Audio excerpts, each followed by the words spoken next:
Fascism rose in Europe with the help of enormous corporations. Mussolini was greatly admired all across the spectrum. Business loved him. Investment shot up. And suddenly when Hitler came in Germany, the same thing happened there. Investment shot up in Germany. He had the workforce under control. He was getting rid of dangerous left-wing elements. Investment opportunities were improving. There was no problems. These are wonderful countries.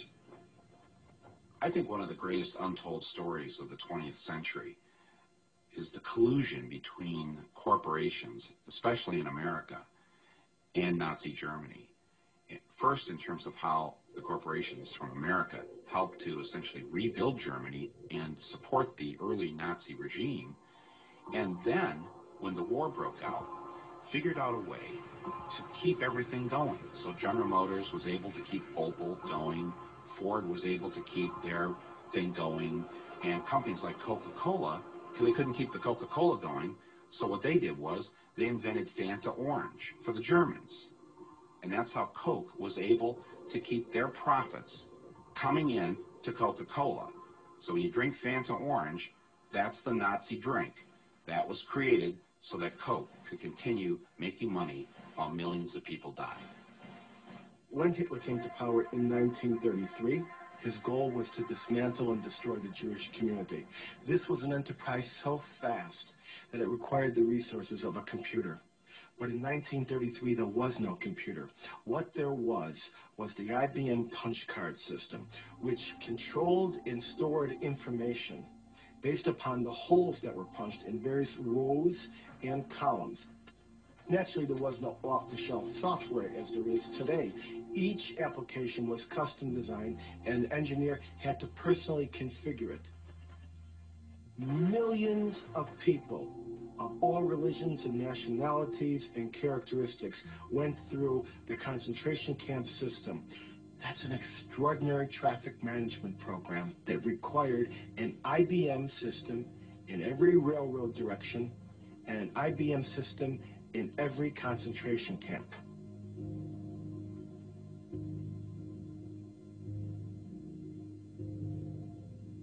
Now, this is a typical prisoner card. There are little boxes where all the information is being punched in. We compare this information to the code sheet for concentration camps.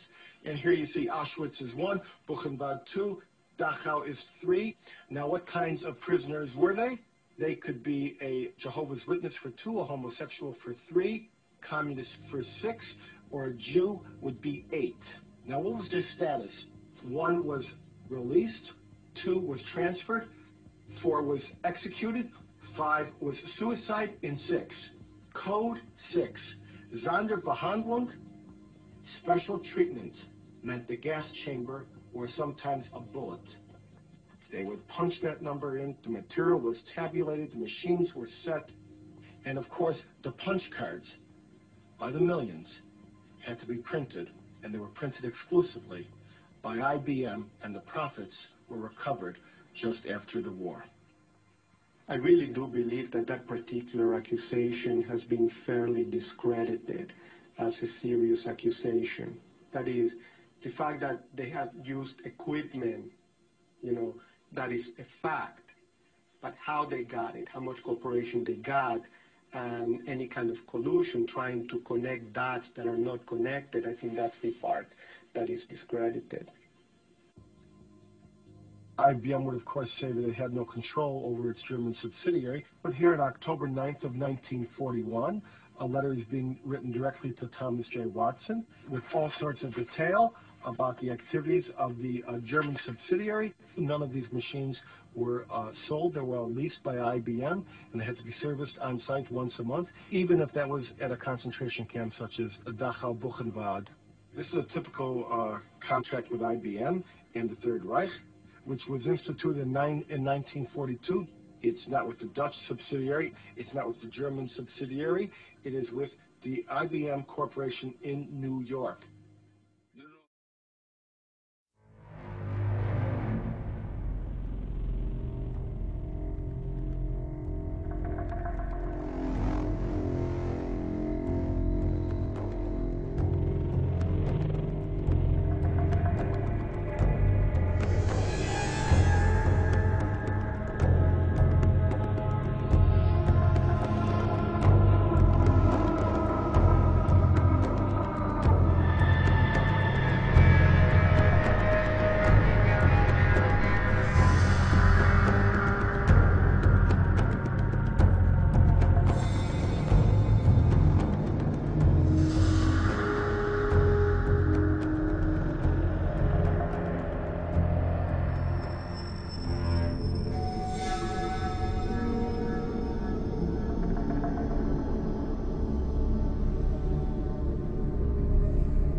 The United States of America is the most powerful nation on earth. In itself, this goes a long way to explaining the things it does around the world. At present, it's conducting a war on terror, or more accurately, a campaign against opposition to US domination. Others prefer to call it the beginnings of the Third World War. The United States has an insatiable appetite for conflict, and since going into Korea in the 1950s, it's been at war with someone or other in some corner of the globe non-stop, right up to the present day. This drive is now led by the weapons manufacturers themselves. It is a highly dangerous precedent. I call it war corporatism. It is the door of a new fascism being pushed open. And don't be fooled, not all fascism looks like Adolf Hitler. The reality, as we see from the Iraqi invasion, is that the presidency has been captured by the most powerful elements of this corporatism. And this ghastly molecule aims to turn the world into its very own enslaved global market, and the plan is well underway. The attack by Al-Qaeda on the World Trade Center is just one response to it. Is this a conspiracy? Quite the opposite. It is a high-profile project known as the Project for the New American Century. People like Dick Cheney, Donald Rumsfeld, Richard Pearl are the major players among politicians, right-wing thinkers, militarists and industrialists in the creation of the project. The project is a neoconservative manifesto which includes in its toolbox the unbridled use of war in clearing a path for US interests. The will to attack Iraq came entirely from this visible yet sinister group. September the 11th was merely the pretext. Bush is merely the figurehead. And so, who's next, you wonder? Iran? North Korea? France? Britain? None of us really matter to them.